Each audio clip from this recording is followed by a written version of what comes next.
പ്രിയമുള്ളവരെ, ഈ ദിവ്യ ദർശനം നമുക്ക് എപ്പോഴും കാണാൻ കഴിയണം. എല്ലാ വർഷവും മുത്തപ്പന്റെ തിരുവപ്പന മഹോത്സവം നമുക്ക് നടത്താൻ സാധിക്കണം. അപ്പോൾ ഞാൻ ഒരു കാര്യം മനസ്സിലാക്കുന്നു, മുത്തപ്പന് ശരിയായ ഒരു ആരൂഢം ഇപ്പോഴേ ഈ പ്രദേശത്തില്ല. എല്ലാ വർഷവും ആയിരക്കണക്കിന് ഭക്തന്മാരിവിടെ ഒഴുകിയെത്തുന്നുണ്ട്.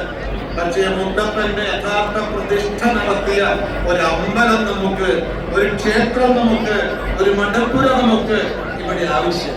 ഞാൻ സന്തോഷം ഷിനുവൊക്കെ പറഞ്ഞത്, അവർ 70 ലക്ഷം രൂപ ആ ഭൂമിയുടെ തുച്ഛമായ വിലയാണ് അതിന്റെ ഉടമസ്ഥൻ ആവശ്യപ്പെട്ടത്. അതിന് 70 ലക്ഷം രൂപ കൊടുത്തു കഴിഞ്ഞു.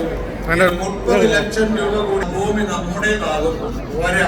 നമുക്ക് അവിടെ വളരെ മനോഹരമായിട്ടുള്ള ഒരു മഠപ്പുരയുടെ നിർമ്മാണവും നമുക്ക് പണി കഴിപ്പിക്കേണ്ടതായി